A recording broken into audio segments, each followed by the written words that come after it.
intuitive mind is a sacred gift. The rational mind is a faithful servant. We have created a society that honors the servant and has forgotten the gift. This is a quote by Albert Einstein. When, as a small child, I was asked what I wanted to be when I grew up, my answer was very matter of fact. I want to be 40. But why? Why do you want to be 40? Came the puzzled response. Because, I said in the same tone of voice, when I'm 40, everything will become clear. This led to more consternation. So I thought, gosh, this journey is going to be harder than I thought. Clearly, there are different dimensions here. The other piece of information I was given as a very small child, I had insights. I was told that everything lay within, that all you needed to do was to turn within and you would find all the answers. With these two pieces of vital information, I sallied forth on this journey. When I was 11, my father died, and our whole family life changed completely.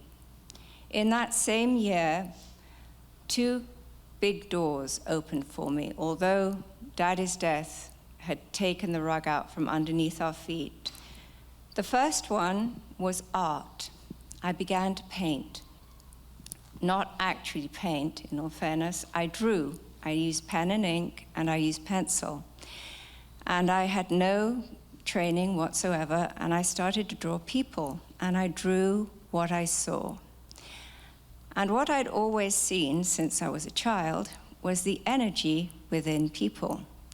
Now, I didn't think anything of it because I thought that everybody could do the same thing. And so within the outer lines of the individual person, I drew the tension between the energies that were present. At that point, of course, I couldn't verbalize it or articulate it like I can now, but I saw the duality in people. I never drew faces because to me, the face could lie. The body never could.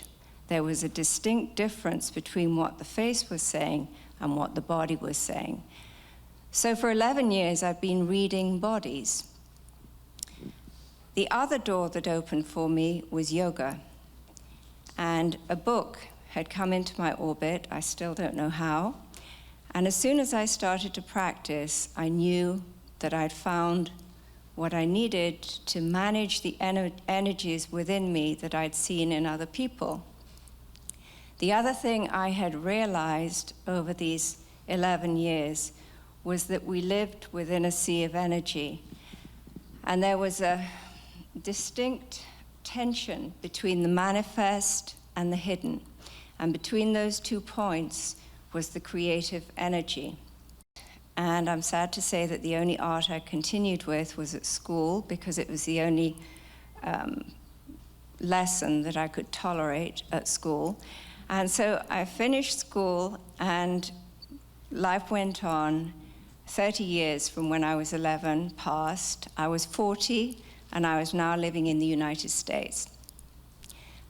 The only thing I'll say about those 30 years, suffice to say that they were alternatively miraculous, mysterious, magical, miserable, the whole conundrum of emotions that we all go through. When I was 40, just after I was 40, my mother died. And just as with my father, with his death, 2 doors had opened, with Mummy's, one massive door was about to open. As I say, I had put away the pencils, put away the pen and ink. I hadn't painted or drawn or anything for a long time.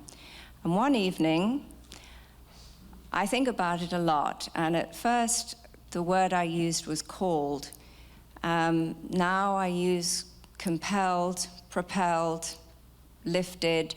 I was transported into a small room that we had in our house, and I started to paint. I had some canvases that my husband had given me for my birthday, which were tucked away in a cupboard. So I started to paint this painting, and I'd never used acrylics before, I'd never used oils before. I painted for 2 hours. It was trance-like. I finished the painting. The feeling of starting was as dramatic as the feeling of stopping. It just suddenly stopped. And the next morning, I was absolutely stunned. Nobody could have been more surprised than I was at what I'd manifested. For 8 years, this happened. The only time I painted was when I was called to paint. It was nothing I could stop. It was quite extraordinary, and it was so powerful. Now, I had no aspirations to be an artist. This was completely new to me. I didn't know what to do, how to handle what one was supposed to do. So we had a house, we lived in a big house that had big walls, and I'd start hanging up the paintings, and people started wanting to buy them. Well, long story short, I started to exhibit in 2008, and they now are exhibited all over the world.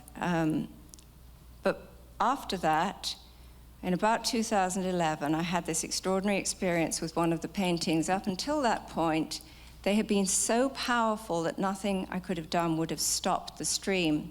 This one particular painting, my head tried to take over. I actually found myself trying to think my way out of doing a particular stroke. And there was this palpable battle, a tension between my rational mind and my intuition. And the only way I could stop it was to close my eyes. So now I paint with my eyes closed. I have done since then, about 2011. For me, this is a spiritual journey. When I paint, I feel connected to what I know exists: consciousness, the universe, God, divinity, the divinity that runs through us. I feel that every single cell of my being has come alive, and there's nothing that I can do to stop the process.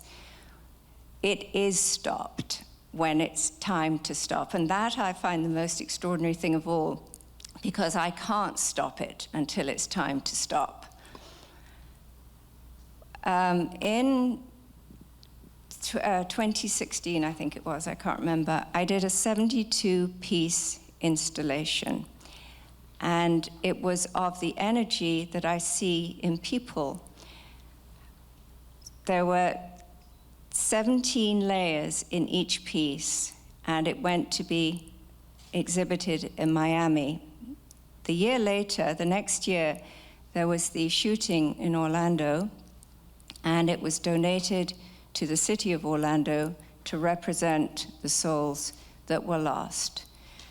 Unfortunately, I don't have a photograph of it up here, but that to me was one of the most spiritual pieces I ever did, because it was the first time I'd actually been able to capture what I see all the time in people, this constant movement of energy and color. When I paint, I experience being through non-being. Just recently, I was asked to summate the process of my painting, and I said that I align and then I yield. It has brought back memories many, many times of those two wonderful pieces of wisdom I heard from my inner voice when I was maybe 4 years old. Everything, I believe, lies within you. What you come here for, you come here with. I'm just going to give a small quote from the beginning of my statement to summate. My work is a testament to my understanding and experience of consciousness, God, Source, and the cosmos. A mystery, a known mystery, Gnosis. Thank you.